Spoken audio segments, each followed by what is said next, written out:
Hello and welcome to How to Startup, a podcast for anyone starting a company.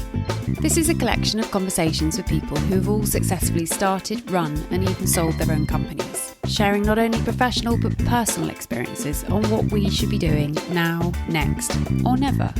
Hosted by me, Juliet Fallowfield, founder of PR consultancy for startups Fallowfield and Mason. In today's episode, I'm talking to Ben Ivey, who, realising that successful people are not necessarily happy people, decided to work directly with entrepreneurs who might be feeling overwhelmed in order to help them better manage their work-life balance as well as succeed further in business. Hi Ben, thanks so much for your time today on How to Start Up. It would be great if you could give a bit of background as to who you are and your own story. So I'm Ben Ivey from Entrepreneur Lifestyle, and we work with overwhelmed founders who want to be able to boost their business success. And what really started me on this journey was many, many years back, and I had run a couple of businesses before, and I was in Silicon Valley. And I was there with my team and we were looking to raise money for a VR startup, basically looking to help people learn using different techniques. And it was incredibly fascinating. We were looking to raise $250,000, and I was connecting with entrepreneurs who were running multi-million dollar businesses. I was getting into Ubers with people, and I was connecting with such fascinating people, but I ended up realizing that many of them, even though they were what I deemed successful, were really struggling, unhappy, and not really enjoying themselves. So it was that, along with actually losing my father to suicide, which just completely shifted my focus on what I was doing in business. And it took me on this journey to really discover what is it that really matters to us in life. And my dad was my best friend. I saw him the day before, and it was an incredibly challenging time to think that we can create these parallel worlds. I'm so sorry to hear that you've gone through that. Just as a personal note, I lost my father a year and a half ago, so I'm so sorry. It's just such a tough thing to go through. I can't imagine how you cope with that. Yeah, it was certainly an incredibly challenging time. And when I was going through that, I remember flying to China, attending different talks and basically trying to figure out, number one, what happened. But also, I'm sure this isn't the only case. I mean, look at someone like Robin Williams, look at other people that were incredibly successful, but suddenly they're incredibly unhappy as well. And it just made me think of these parallel worlds. So this literally took me on a journey where I went all over the world, attending hundreds of different talks from LA to the UK to China, to basically understand what makes people fulfilled and happy in life. And on that journey, I started to connect with mainly entrepreneurs who were also feeling overwhelmed and stressed, and I started helping them. And it started off like that, and that was many, many years ago. And as I started to build a profile, go out in China, start to do talks into different places, I ended up building up a brand and started to speak on a variety of different stages. I have one side of the business, which is obviously certifying people, helping people learn those skills. And then we've obviously expanded into different places, helping more and more entrepreneurs. And then with COVID, we digitalized the business. That's all online. And that really brings us to today where we're running things internationally. We've got the team and basically having a larger impact on entrepreneurs from all walks of life. So what was it you did first when you started the company? It was a really challenging time because I remember thinking, I've got this business, I'm flying through it, I'm leading it, I've got my team, this is wicked, or do I do something completely different? And the biggest thing for me was when I have this, then I will addiction. And what I mean by that, and I was literally talking to a client the other day about this, is when I have that success, then I'll be happy. When I have my successful business, then I'll find a great relationship. When I do this, then I'll do that. And what I realized is that I wanted to have success in one business in order to inspire people and to help others. So I thought maybe I just shorten the learning curve here, and I decided to let the business go and to actually go forth and start to try and help other people who are really struggling in their lives. From there, I've never looked back. You've really got to look at your personal self before you can look at your professional self, because if you're not looking after your personal, the professional is definitely going to suffer. So if you've got any advice around that, that would be amazing to share. Yeah, I think ultimately, when it comes down to your personal and professional self, there's always going to be advice from loads of different people. And I think that the biggest challenge that entrepreneurs have is that one person will say, you need to hustle, you need to work, you need to just do your 16-hour days. And then you've got other people being like, chill out, relax, have balance, meditate, right? And often it's very challenging when you have these contrary views, both from successful entrepreneurs, try and figure out what's right for you. And what's really important is that I often hear people say, do what you love and the money will follow. Right. And that's kind of saying like, eat whatever you want and you'll be fit, right? You can eat like loads of Krispy donuts and you'll be fine. I think a lot of people get so focused on, doing what they love, they forget that they need to be able to market it. It's that combination of figuring out what is it that you want to achieve and understanding that intersection. Like, where do you have passion? Where do you have a great ability? And where is there a market? And understanding where that intersection is, and then figuring out, is this something that you actually want to do? Because if you're just in it for the money, the truth is you're going to fall by the wayside, right? You've got to have something that's above and beyond that in order to keep you going through tough times. You've got to be at peace with the weight of responsibility that arrives when you start a company. And I was wondering if you could expand on that from your point of view.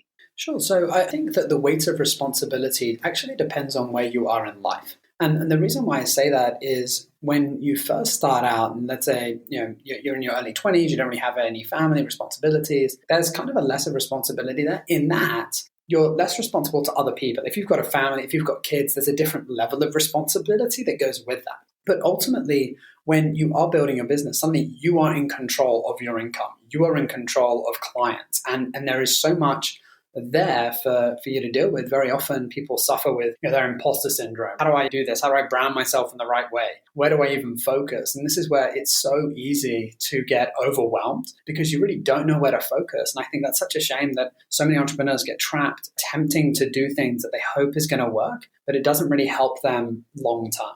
That's so true. And was there a piece of advice that you were offered right at the start that you still live by? So I was definitely offered a variety of advice. And one of the ones which I think is really powerful is you're the average of the 5 people you spend most time with. And I really think that that's not only important to understand, but also you're going to have the average of those 5 people's income in 5 years' time. And that's not to say, oh, look, if you want to make a ton of money, you've got to hang around with people that are very rich. It's saying there is a different level of mindset and belief that comes with people who are having a bigger impact in the world. And that's where, when I really started to integrate that, I was thinking, who do I want to spend time with?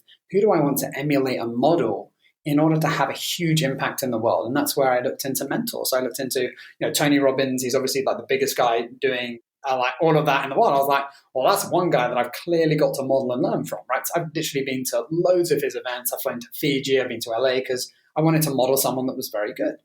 And with anyone, I think that there's strengths and then there's weaknesses to anyone in the world. And basically just being open to that has been really powerful to really allow me to understand the best of the best from different people. And I think that something that I really enjoy is setting little challenges. And Julia, the reason why I say that is I think that small challenges in loads of different areas of your life is so important because it helps you level up. All these different elements that really just push you above and beyond. What was the thing that you found most surprising that you've learned about yourself since becoming your own boss?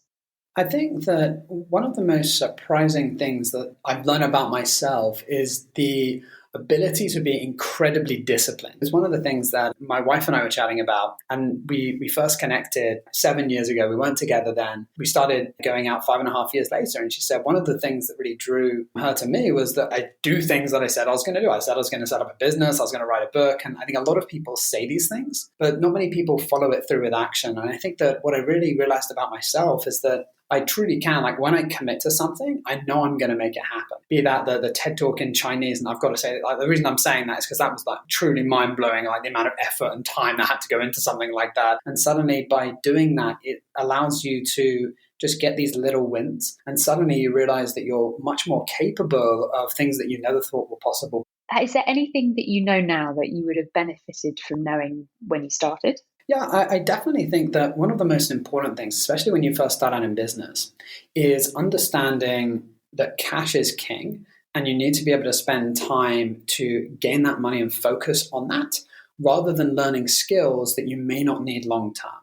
And the reason why I say that is that I've taught myself like how to build a website, contracts, like accounting, like all these different elements, social media. And I think it's great to have a fundamental understanding. And that is very, very important.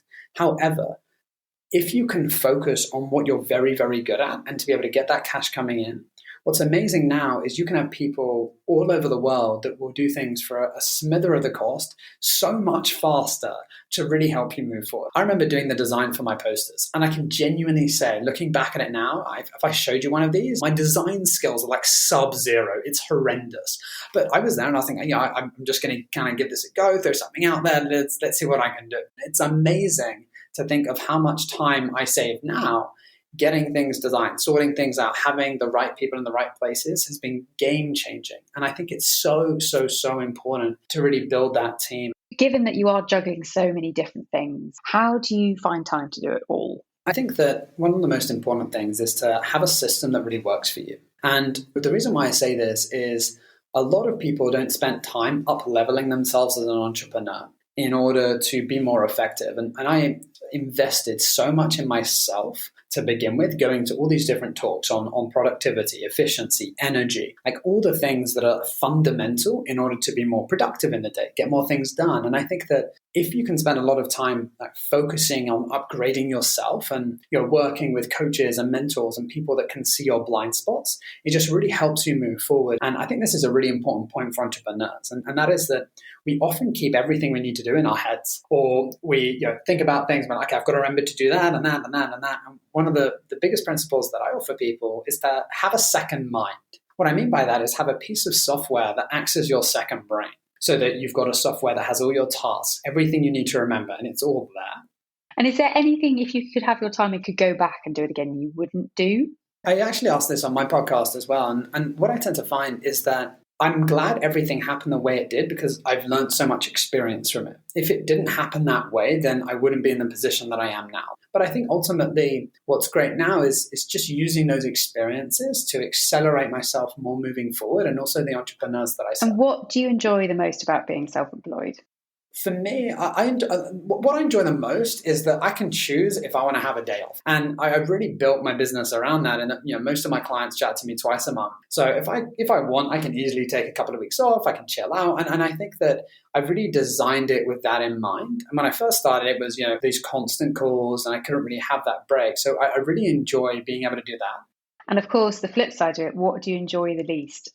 I'll tell you exactly what I dislike the most, and this is hands down. The amount of things that I have to deal with in China is an absolute joke.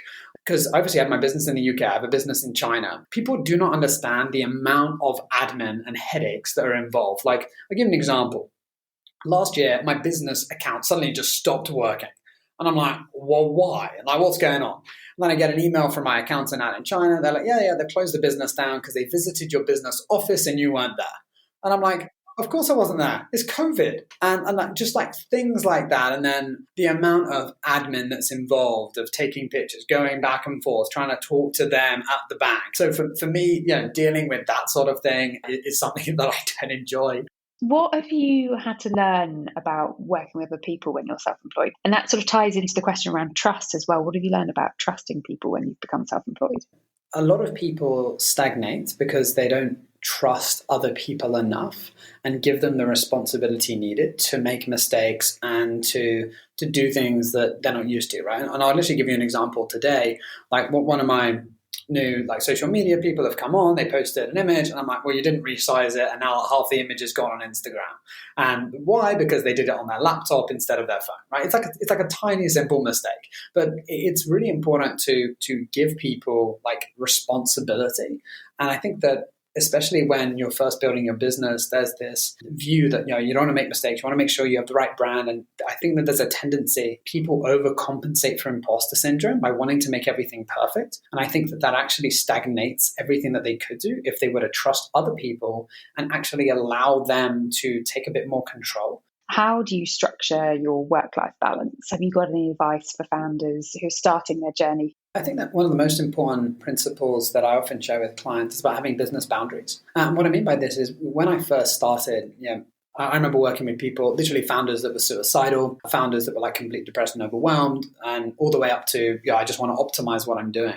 And I remember waking up one morning at like 6 a.m. and I've got a message from a client. They're out in China. I'm in the UK. And like there's a constant barrage of messages no matter where I am in the world because I have clients in different places, right? So, their 8 a.m. is my 8 p.m. or my midnight. So I realized that, when I woke up in the morning, I look at this message, I'm thinking, is this something that I want to read right now before I've even opened my eyes and start to process things? And I think that one of the biggest challenge for entrepreneurs is that sometimes we're so on that you don't give yourself space either side to really quiet the mind, relax and get yourself in the right state in order to deal with the day. So something that I think is really important is to have that boundary. So I make sure that I don't look at anything on my phone in the morning, whatsoever. I give myself that space to stretch, to do what I call the daily power, which is your gratitude, visualization, conditioning who you want to become, and all those elements that are really important in order to have a really sound routine. And then decide when you want to start your business, what time. Scheduling holiday far in advance is important. Everything happening with COVID as an example, I'm making sure that I'm scheduling a week off. I'm not even going to go anywhere, but I'm spending a week off work. I'm chilling out. I'm going to do something depending on what's open so that I have that break. Because when I was traveling around the world, I would still have breaks either side. I'd chill out for a few days before I fly. I'd chill out for the last week. And there's different things that I do either side of my talks so that I would have that break. And I think that it's really important to build that into your own routine. Is there any final piece of advice that you'd like to offer a new founder starting up?